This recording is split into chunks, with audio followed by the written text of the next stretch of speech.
आप जानते हैं, एक रोमन अधिकारी यीशु के पास आया और उनसे विनती की। प्रभु, उसने कहा, मेरा युवा सेवक बिस्तर पर पड़ा है, उसे लकवा मार गया है और वह दर्द से तड़प रहा है। तो ये रोमन अधिकारी वह आया और उसने यीशु को ढूंढा और वह बहुत चिंतित था, क्योंकि उसका युवा सेवक, उसका सहायक, जिस पर वह निर्भर था, उसे लकवा मार गया था और वह बिस्तर पर है और दर्द से तड़प रहा है। लेकिन वह जानता था कि यीशु चंगा करने वाले हैं। वह जानता था कि यीशु इसका समाधान कर सकते हैं। तो आज हमारे साथ भी यही बात है। हमारी समस्या चाहे जो भी हो, हमें यह जानने समझने की जरूरत है और हमें यह विश्वास होना चाहिए कि यीशु ही उत्तर है। और इसलिए यीशु ने उससे कहा, मैं आकर उसे चंगा करूंगा। तुरंत यीशु ने उत्तर दिया और उन्होंने कहा, मैं आकर उसे चंगा करूंगा। क्या आप कल्पना कर सकते हैं कि वह रोमन अधिकारी कितना रोमांचित हुआ होगा कि यीशु आने वाले हैं और स्थिति को संभालने वाले हैं। लेकिन उसने यीशु को रोक दिया। उसने यीशु को रोक दिया क्योंकि वह बड़े विश्वास वाला व्यक्ति था और विश्वास ईश्वर को प्रेरित करता है। हमारा विश्वास, हमारी आस्था ईश्वर को प्रेरित करती है। और उस रोमन अधिकारी ने एक अद्भुत उत्तर दिया। तब अधिकारी कहता है, प्रभु,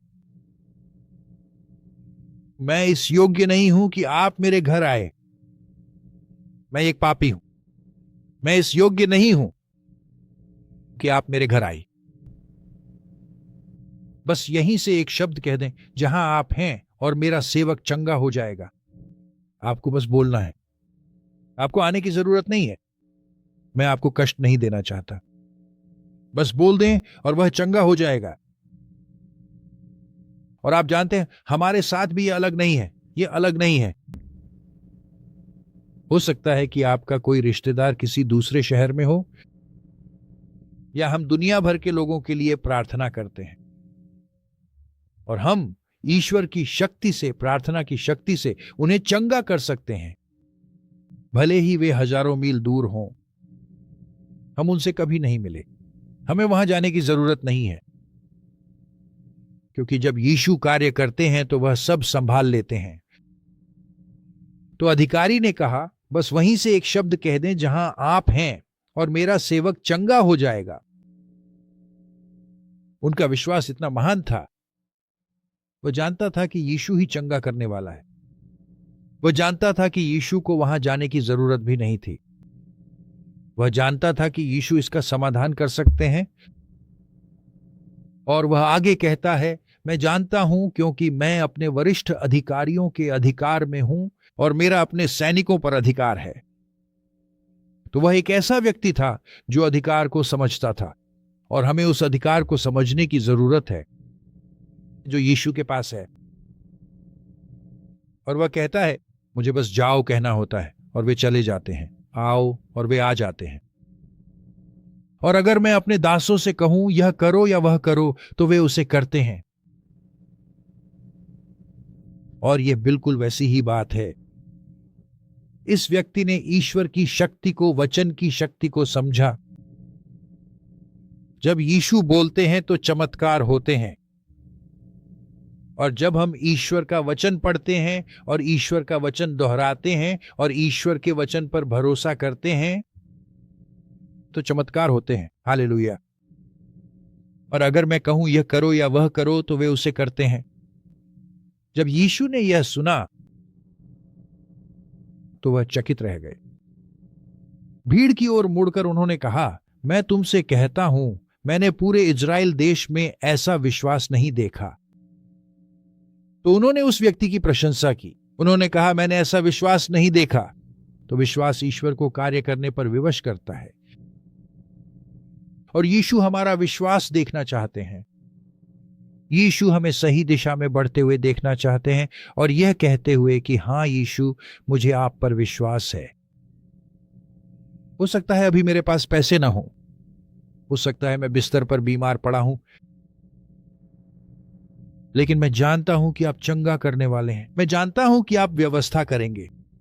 मैं जानता हूं कि आप मेरा ख्याल रखेंगे। मैं ईश्वर की संतान हूं। हालेलुया।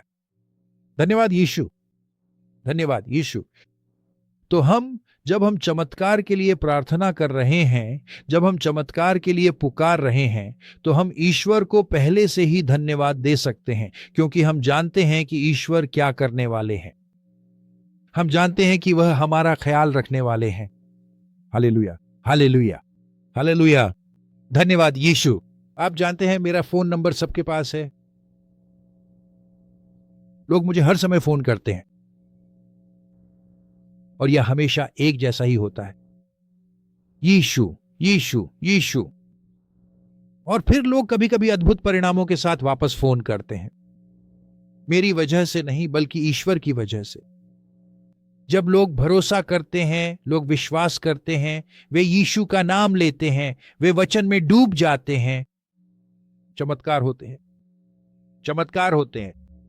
तो हम में से प्रत्येक के लिए हमें यह जानने की जरूरत है कि हमारे मुख में एक चमत्कार है, और जब हम बोलते हैं तो ईश्वर कार्य करता है, ईश्वर आगे बढ़ता है। हालेलुया। तो मैं आपसे यह कहता हूं कि दुनिया भर से कई गैर यहूदी आएंगे और स्वर्ग के राज्य में भोज में अब्राहम, इसहाक और याकूब के साथ बैठेंगे।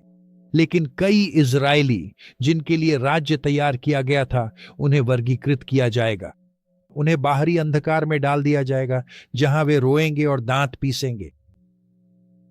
वह जो कह रहे हैं वह यह है कि कई लोग जो शायद चर्चों में बैठते हैं या जिन्हें जानना चाहिए, उनमें वह उचित विश्वास नहीं है जो इस आदमी में है। तो सुनिए, हमें अपने विश्वास को, हमें अपने भरोसे को कार्य में लाना होगा, क्योंकि यदि हम ऐसा नहीं करते हैं तो हम अवसर खो रहे हैं, हम अवसर खो रहे हैं। यीशु, यीशु, यीशु, यीशु। आप जानते हैं, और मैंने कुलुस्सियों 3:17 का उल्लेख किया है, सब कुछ वचन और कर्म में करें ताकि उसे यीशु के नाम में किया जा सके। और इसलिए मैं उस शास्त्र का बहुत उल्लेख करता हूं, क्योंकि हमें खुद से पूछना होगा, इस हफ्ते कितनी बार, आज कितनी बार, कल कितनी बार क्या मैंने यीशु के नाम का उपयोग किया? तो उसने हमें शक्ति दी है, उसने हमें अधिकार दिया है, लेकिन हमें इसका उपयोग करना होगा। और यदि हम इसका उपयोग नहीं करते हैं और हमें वे परिणाम नहीं मिलते जो हम चाहते हैं, तो यह एक तरह से हम पर ही है, यह एक तरह से हम पर ही है। तो वह हमें बुला रहा है, वह हमें बता रहा है कि क्या करना है, और जैसे ही हम ऐसा करते हैं हमें परिणाम दिखाई देते हैं। तब यीशु ने रोमन अधिकारी से थोड़ा रुककर कहा, अब तुम अपने घर जा सकते हो, तुमने जो विश्वास किया है वह हो गया है। और युवा सेवक उसी घड़ी चंगा हो गया। तो यीशु ने कहा, घर जाओ, तुमने जो मांगा है, जिसके लिए तुमने विश्वास किया है, जिसके लिए तुम मेरे पास आए हो, वह पहले ही हो चुका है, पहले ही हो चुका है। और इसलिए आज ईश्वर हमें जो बुला रहा है वह है विश्वास करना, भरोसा करना, उसे अपने जीवन का केंद्र बनाना। तो इससे कोई फर्क नहीं पड़ता कि हम किस द्वार से गुजर रहे हैं। ईश्वर के साथ हमारे रिश्ते के अलावा कुछ भी मायने नहीं रखता। ये ईश्वर के साथ हमारा रिश्ता है। क्या हम विश्वास करते हैं? क्या हम भरोसा करते हैं? क्या हम उसकी ओर देखते हैं हर एक परिस्थिति में? और जैसे ही हम ऐसा करते हैं और वास्तव में भरोसा करते हैं, हम चीजों को होते हुए देखते हैं। हालेलुया। तभी चमत्कार होते हैं। और वे तब के चमत्कार थे, वे पूरे इतिहास के चमत्कार हैं, और वे अब के चमत्कार हैं। अब चमत्कार होने का समय है। हालेलुया। धन्यवाद यीशु, धन्यवाद यीशु, धन्यवाद यीशु। तो स्वर्गीय पिता, आज हम जानते हैं कि आप चमत्कार करने वाले हैं, इसीलिए हम सब कुछ लेकर बस आपके हाथों में सौंप देते हैं। हमें आप पर भरोसा है, हम आप पर विश्वास करते हैं। इन समस्याओं को दूर करें, इन प्रार्थनाओं को स्वीकार करें, और उन्हें चमत्कारों में बदल दे। यीशु के नाम में हम प्रार्थना करते हैं, आमीन।